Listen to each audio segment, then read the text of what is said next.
the City of Destiny was the first thing that I ever did.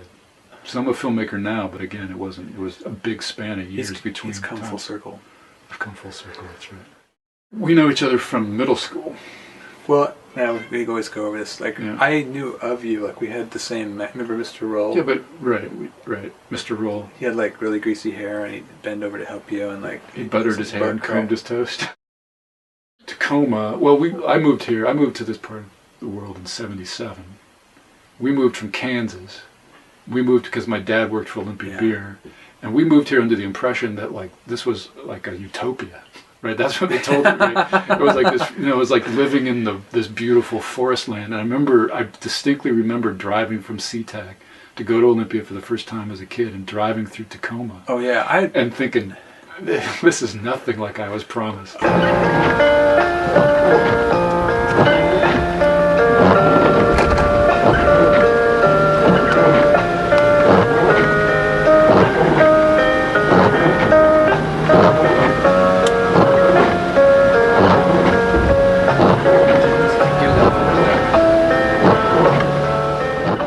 Driving down Pacific Avenue, like near City Hall, and I was looking up. This is like early '80s, and like the windows were all broken out, and it was like, Desolation Alley, or like apocalypse had happened in Tacoma. Like I was like, what? It didn't make any sense. Like, I mean, that was a time when a lot of downtowns in America were disappearing, and but I was like, it just seemed really wrong. In the '70s and early '80s, Seattle was that way too. I mean, Seattle was nothing like it is now. I mean, it was like, and then Portland was just like Portland. But then later on, you come to appreciate it. You get older, and now especially, like, I would much prefer what's here than to what's happening in Portland and what's happened to Seattle years ago. I mean, now you sort of long for this stuff again. I was living with David Douay. David and I went to Cornish together in Seattle. And lived together various times and places, and so then he became the singer for Girl Trouble, obviously. And that I don't think I knew them personally before that. I think I just knew of them. I'd go see shows and whatnot, but that's when I got to know them as people. They were unlike anything else. I instantly loved them. They personified the region somehow instantly. My first experience meeting Girl Trouble was probably right in this room. Filming them practicing.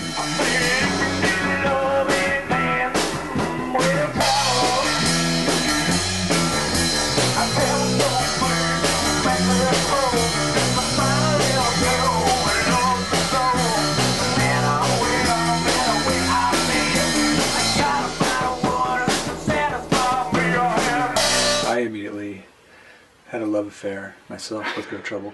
I was going to Evergreen, and I was sort of in this film communications thing, and we wanted to do something. I don't know why the documentary. It just seemed like a cool thing to do. It was Matt's idea to do the documentary, but I don't know exactly. It must have fit whatever your program was. You must have had to turn something in, and it fit the bill. And I knew Girl Trouble, and they're almost too good to resist. I mean, they're like 4 stories waiting to be told. So it wasn't that much of a leap. I don't know, if we'd been more on top of our game, though, we would have made the movie that Isaac made. Well, Isaac, like, we had all this fucking material here and potential, and we just sort of skimmed over it. I mean, it was all there. I mean, but who knows why? Yeah, I don't know. I mean, I think we should. We're being really self-critical, but I think we should probably just. I mean, I think we did the best we could. We probably had a short amount of time because it was a class. We had that VHS camera that we didn't know how to use, really. I mean, so. We did the best we could. So you're on TV? Get out of here. You look great. All right. Follow that woman. Go away. Pitch that mom. It's not recording. It's not recording. Finding out about like all of Kurt's brothers and sisters, the Babe and the Powerhouse, that stuff was a revelation. That was like, again, too hard to resist. Like just so. Well, like just stepping into the house today, it was just the same feeling. It's like, wow. How about your painting? This? The painting over of Scott and the. Oh yeah, okay.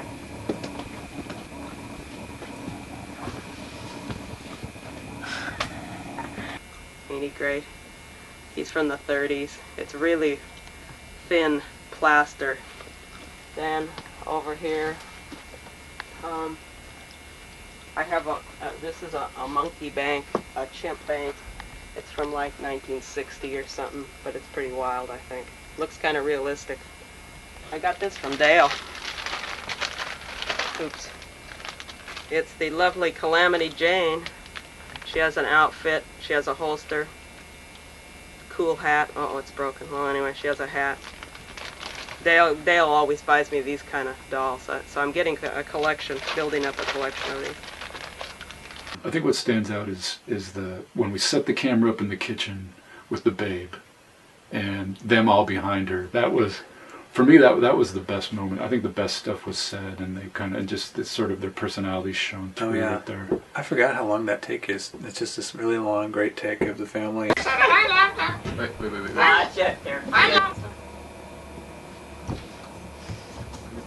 I'm Bon from Grill Trouble, and this is our wonderful mother, the babe. She critiques our practices. She critiques our practices, and lots of people come into our house and she lets them just flop on the couches and stuff, which is great. You know, it's good to have a mother that, if you're in a band, it's good to have a mother that, like, you can come over to her house and she'll fix food, and people can flop on the couch at all times. You like the Babe's lovely apron? Did you make this yourself? No, I didn't. Oh.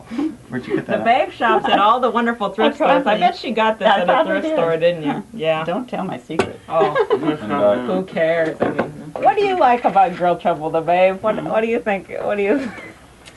Oh, just terrific kids, I guess. Terrific kids, yeah. They've never done anything wrong. Yeah. Never a dull moment. Yeah. Now, who's your favorite Grill Trouble member? Oh, all of you. Of course, I'm kind of partial to two. Yeah. Well, now, they're mine. That's I remember feeling really envious of them, you know, like envious of the family involvement, you know. He's kind of fixes our cars up for us. Yeah, he almost had to come and rescue me today, but luckily I could fix it myself. Yeah. after he told you what to do. His diagnosis was right, so Bill could do it himself. So that's about all we have to say about that. I don't know. What do you got to say? Anything? Nothing. You could tell him why you call him the powerhouse. I'm not going to allow setup. Well, it's just one big happy family around here at the Von Wheelie estate.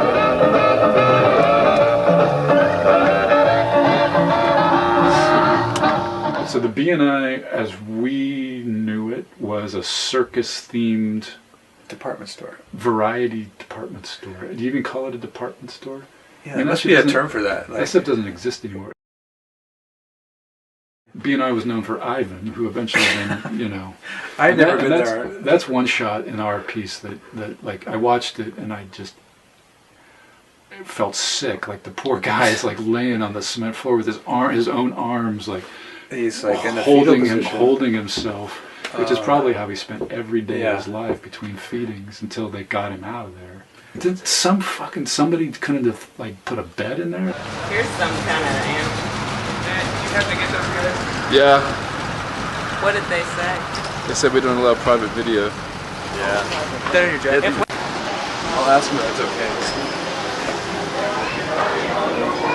I got $5. What do you got? Coffee? Oh, no thanks. No thanks. Coffee? What do you guys having? I'm going to have that.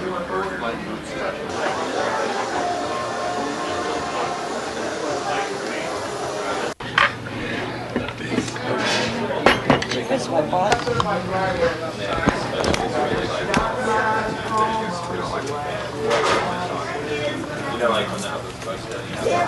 The big moment was the show. Yeah. And so did they set up the show for the video, or was it the other way around? I think I'm guessing Bond had a lot to do with setting up that show.